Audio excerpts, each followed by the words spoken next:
Hi everybody, welcome to your summer 2016 hospitality and travel marketing class. My name is Cynthia Vanucci and I will be your professor for this very compressed, very quick summer class.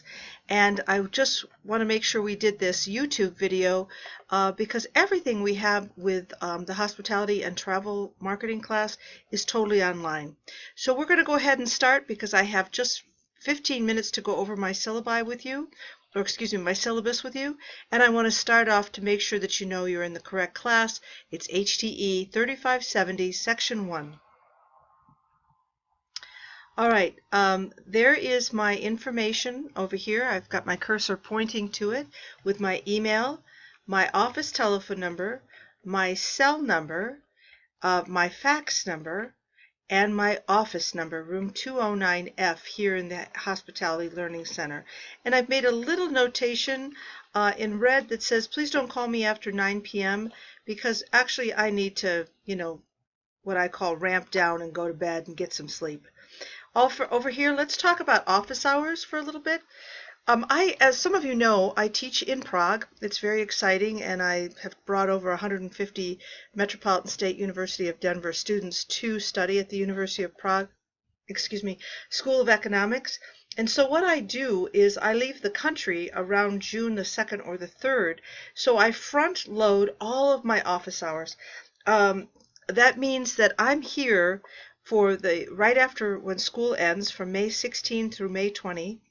Again, May 23 through May 27, and May 31st and June 1st.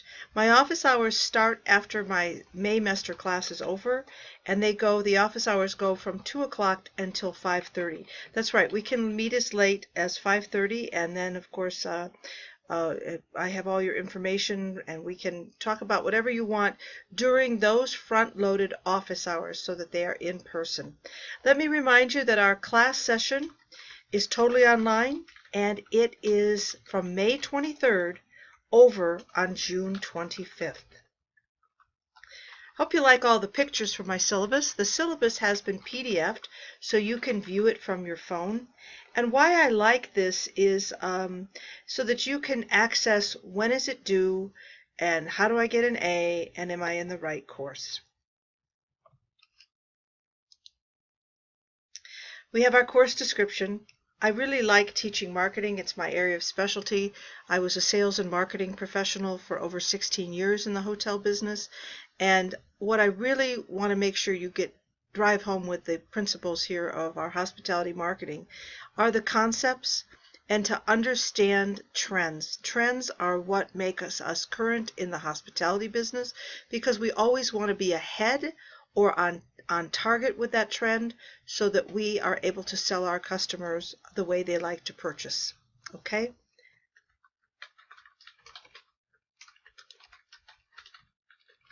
I wanted to supply, there's our textbook.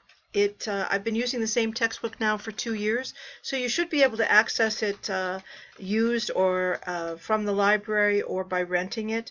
It is called Hospitality and Travel Marketing by Alistair M. Morrison. It's a Del Mar Publishing Company book, and the ISBN number, of course, is listed.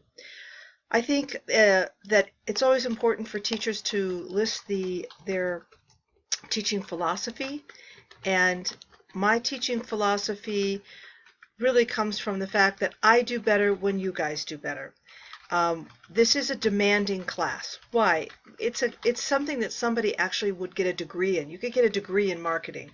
And because of that, there's a lot of information that's put into this, and I do need you reading your book, but I also understand that the story of any good teacher is when I can bring my passion to this subject matter to you. And I try to do that via having you really in touch with current events. I also want you giving presentations and students learning from one another in the process. Here's our objectives. Really understand the marketing concepts. Be able to analyze trends that will affect profitability, and then to know, is this a good idea when making decisions about marketing with companies, because it costs money when you don't make good decisions. So we've got the grading model here.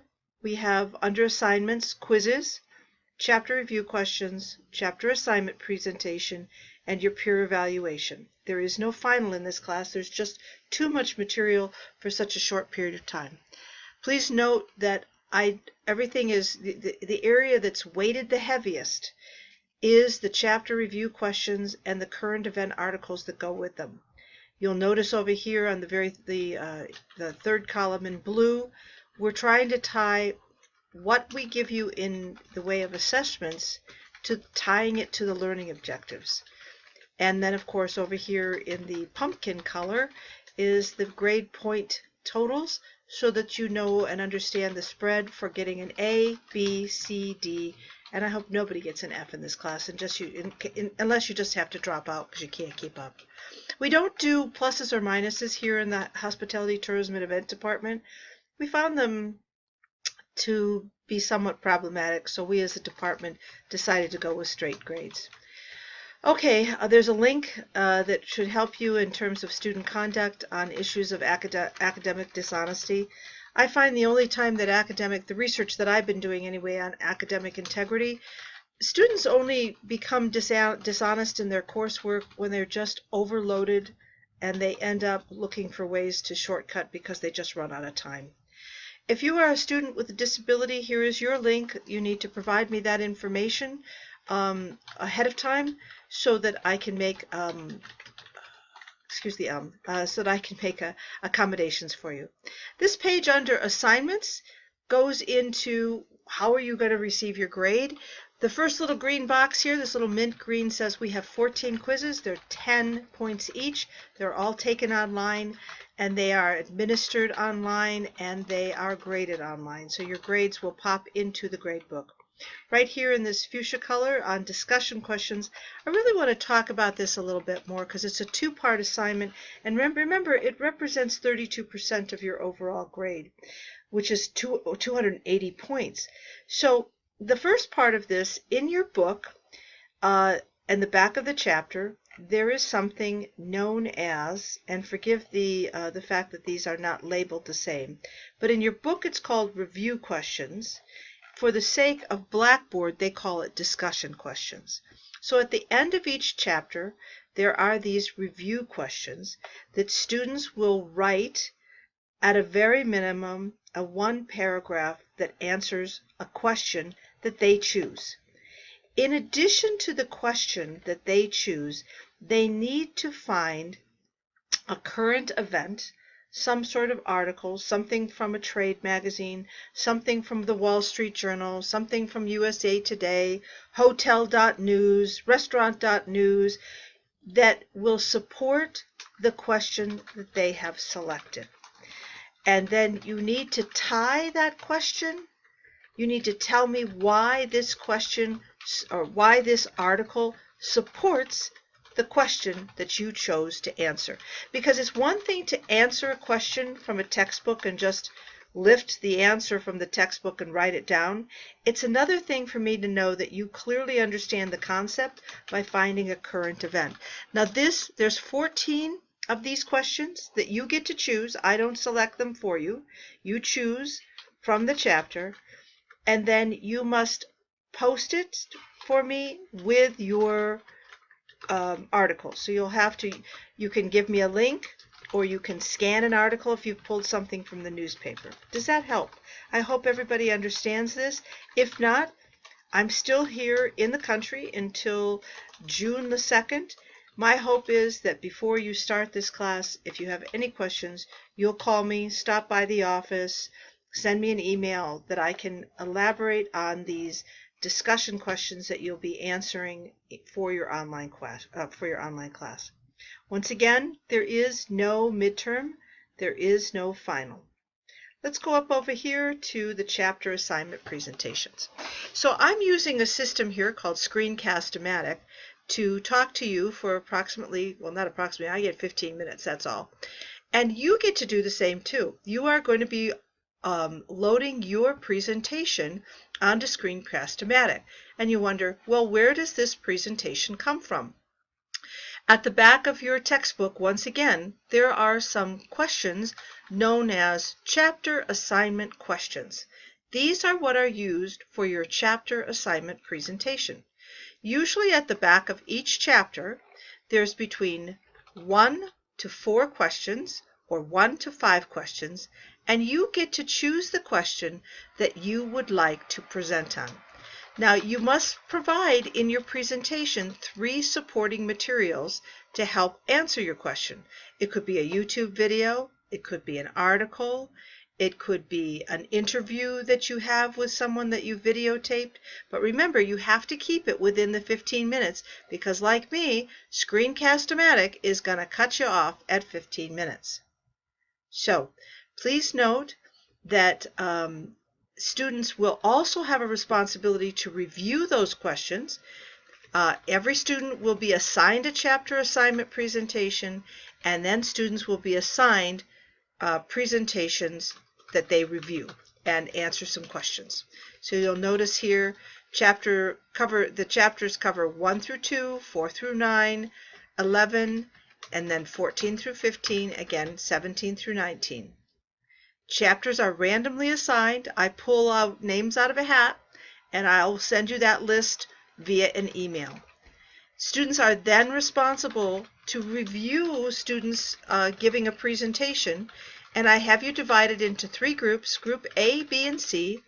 Each group will be assigned a student presentation to review, and the grading rubric is found in the discussion board. This is worth 220 points. So you have an opportunity to get a lecture from a fellow student on their particular topic. So scrolling down here into our very colorful syllabus, we have all the administrative policies, and they have links to those administrative policies. In the student addendum, I have more detailed information about administrative policies, but for the purpose of a shorter syllabus, because like I said, a lot of students complain that my syllabus was way too long. So I've divided it into 2 sections. There's going to be on Blackboard a section that has your syllabus, and then another Word document that has your syllabus addendum. In the syllabus addendum is where you're going to find those grading criteria sheets so that you know exactly what I'm expecting for your assignments. Okay, here we are at the class schedule. We move quickly. Right from the very first day of class, I'm hoping that you've had an opportunity to already review this YouTube video. I will need you to provide for me student data sheets and extra credit agreement forms.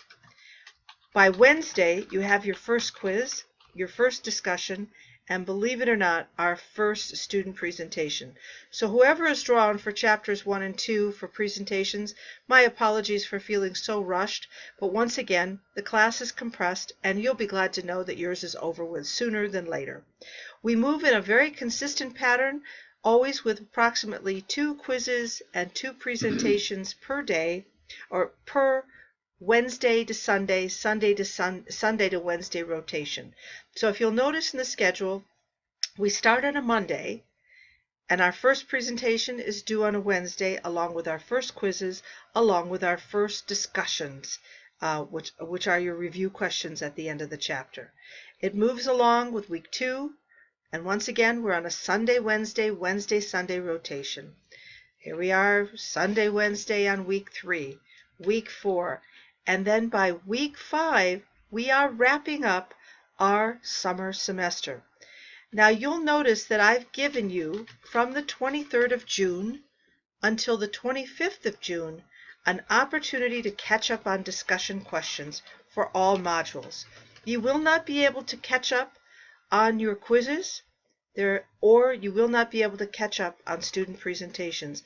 But for these review questions, I have given you a 3-day period in order to catch up. And I know for some we do get behind, but this is your opportunity to catch up on those discussion questions. We hope we have a great summer. Like I said, I hope you'll come by and take a few minutes to meet with me before the class starts, just so that you have a strong comfort level with how this marketing online class will be running. Thank you so much.